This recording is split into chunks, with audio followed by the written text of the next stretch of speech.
আল্লাহর প্রতি যারা বিশ্বাস রাখছে তারা সফল কাম। তারা কি কাম? তারা সফল কাম।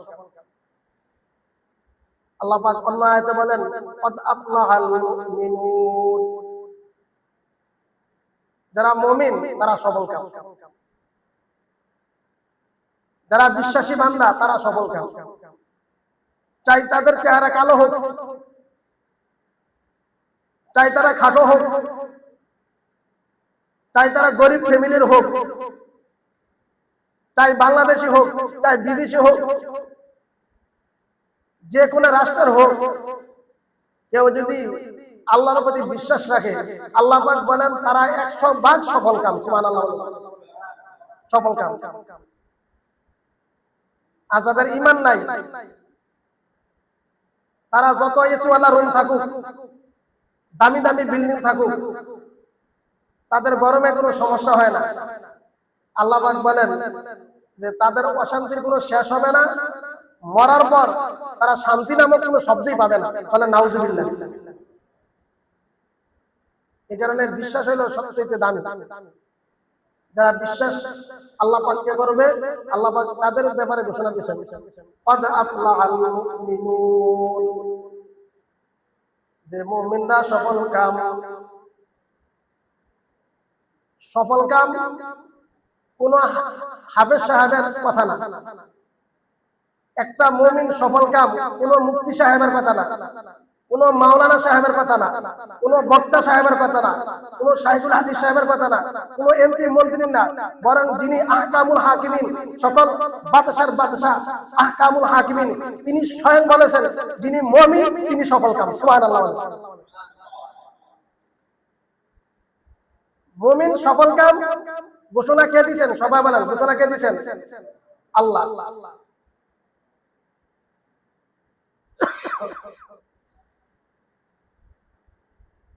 আল্লাহ আল্লাহ তাআলা আল্লাহ নবীকে জানাই দিয়েছেন যে মানুষ কোন কোন বিষয়ের উপর ঈমান আনবে। আমরা স্বাভাবিকভাবে জানি 7 বিষয়ের উপর ঈমান আনা। আমানতু বিল্লাহি ওয়া মালাইকাতিহি ওয়া কুতুবিহি ওয়া রুসুলিহি ওয়াল ইয়াউমিল আখির ওয়াল কদরি খাইরিহি ওয়া শাররিহি মিনাল্লাহি তাআলা ওয়াল বাসি বাদাল মাউত। এখানে 7টা বিষয়ের উপর ঈমান আনা। 1 নম্বর আল্লাহর উপর ঈমান আনা। ঈমান এটা বিশ্বাস, এটার নাম হলো আকীদা। আকীদা 2 ধরনের। এই কথাগুলি এখন কেন আলোচনা হইতেছে? বর্তমানে আকীদা নিয়ে বহুত ঝামেলা। আকীদা 2 ধরনের, একটা হলো কুফরি আকীদা, আরেকটা হলো গুমরাহি আকীদা। কুফরি আকীদা হলো আল্লাহ রাসূলকে অস্বীকার করা, রাসূলকে অস্বীকার করা, আমাদের রাসূলকে শেষ নবী না মানা,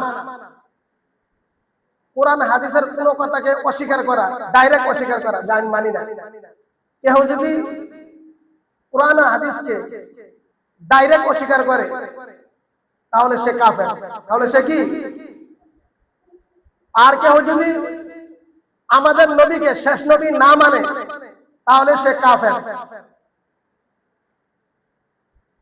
নবীকে আলিমুল গায়ব, নবী গায়েব জানে, এই বিশ্বাস থাকলে তাহলে সে কাফের। তাহলে সে কি? কাফের। এখন কেউ যদি সাহাবী না মানে, যে আমি সাহাবীদেরকে মানি না, তাহলে সে কাফের হবে না, সে ফাসিক হবে। কেউ যদি কয় আমি আলেমদেরকে মানি না, তাহলে সে কাফের হবে না, সে হবে ফাসিক।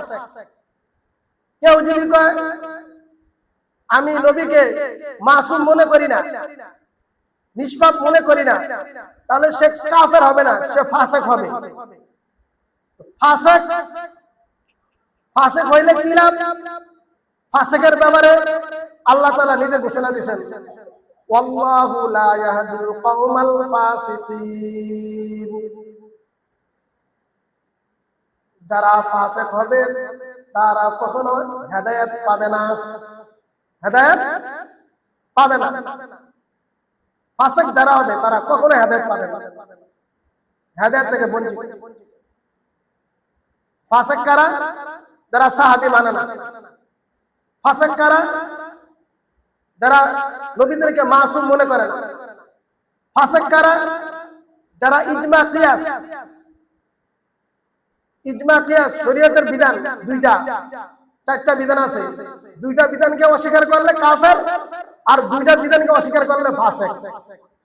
কোরআন হাদিস, কোরআন হাদিস, ইজমা কিয়াস, কোরআন হাদিস অস্বীকার করলে কাফের, ইজমা কিয়াস অস্বীকার করলে ফাসিক। কাফের হইলে কি লাভ, ফাসিক হইলে কি লাভ? আল্লাহ তাআলা কোরআনে বলে দিয়েছেন, ওয়াল্লাহু লা ইয়াহদিল কওমাল ফাসিকিন। যারা ফাসিক হবে তারা কখনো হেদায়েত পাবে না।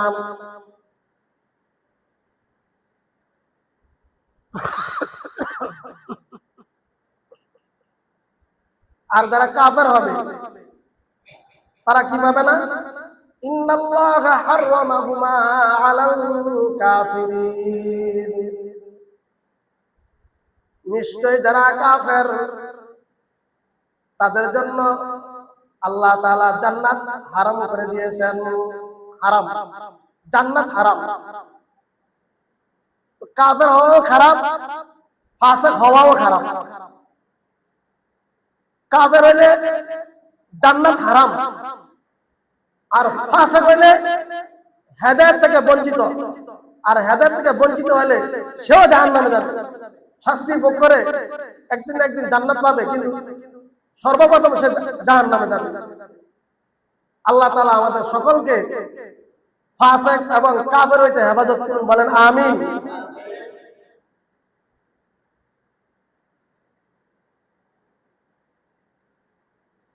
আল্লাহ লাইন আশরাকতা লা ইয়াহবাতান্না আমালুকা ওয়া লা তাকুনান্না মিনাল খাসিরিন।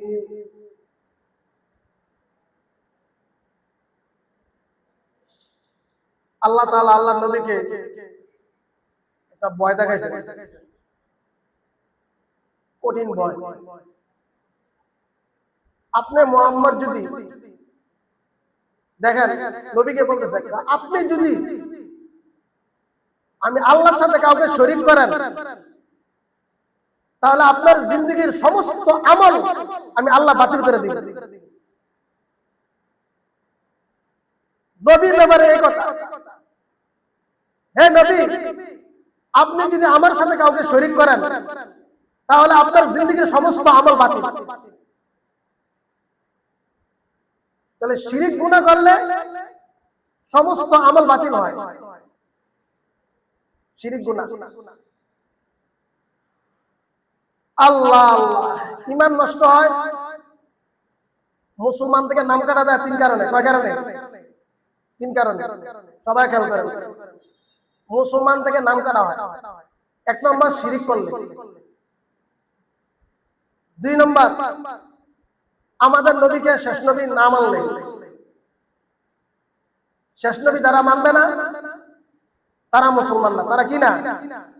তারা মুসলমান না। আর কোরআন হাদিস, যে কোরআন হাদিসের কোন কথা, কোন আইন, কোন মাসআলা অস্বীকার করিলে তার ঈমান থাকে না। কথাটা সবাই খেয়াল করেন। অনেকে আছে মস্কারি করে একটা কথা কয়, দাড়ি না রাখলে কি? এই যে দাড়ি ব্যাপারে সে কঠিন করছে, এই হুজুরের কথা, এই মাসলাটা না মানলে কি? কার কি আসে যায়? এই যে মস্কারি করা, কোরআন হাদিসের কোন কথাকে মস্কারি করলে ঈমান থাকে না। অনেকে মস্কারি করে, অথচ আমরা শুরুতে মুসলমান, মুসলমানের বেশ ধরে রয়েছে। বর্তমান যুগে বেশিরভাগ মানুষ মুসলমানের বেশ ধরে রয়েছে, অথচ মুসলমান না। অথচ কি না? মুসলমান না। বহু জায়গায় ইহুদিরা মুসলমানের বেশদেরা বসে রয়েছে, মুসলমানের ঈমান নষ্ট করার জন্য মুসলমানের বেশদেরা রয়েছে। এই কারণেই ইহুদিদের এক নম্বর ধোঁকা, এক নম্বর কাজ হলো মুসলমানদের মাঝে সন্দেহ ঢুকানো। সন্দেহ যদি কোন মুসলমানের ভিতরে ঢুকাইতে পারে, তাহলে এই মুসলমানই কোরআনের ব্যাপারে সন্দেহ করবে, আল্লাহর ব্যাপারে সন্দেহ করবে, হাদিসের ব্যাপারে সন্দেহ করবে, যে কোনো মাসালার ব্যাপারে সন্দেহ করবে, যে কোনো আলেমের ব্যাপারে সন্দেহ করবে। মসজিদ কমিটি ইমামের সাথে সন্দেহ লাগাইয়া, দ্বন্দ্ব লাগাইয়া তারা জায়গায় জায়গায় মসজিদ বানাবে। মহল্লা মহল্লা সন্দেহ লাগাইয়া, এই মহল্লা ওই মহল্লার প্রতি সন্দেহ লাগাইয়া বাগাইয়া জায়গায় জায়গায় মাদ্রাসা বিভক্ত করবে, মসজিদ ভাঙবে, এই শয়তানি শুরু করবে। তারা এই সন্দেহ মানুষের ভিতরে প্রথম ঢুকেছে। প্রথম কি সন্দেহ ঢুকেছে। কারো ভিতরে যদি সন্দেহ ঢুকে, সে আল্লাহকে গালি দিতে কোনো দ্বিধাবোধ করবে না। এজন্য সন্দেহ খুবই খারাপ। সন্দেহ এই রূপটা যার ভিতরে ঢুকবে, সে কখনো ইবাদত করে মজা পাবে না।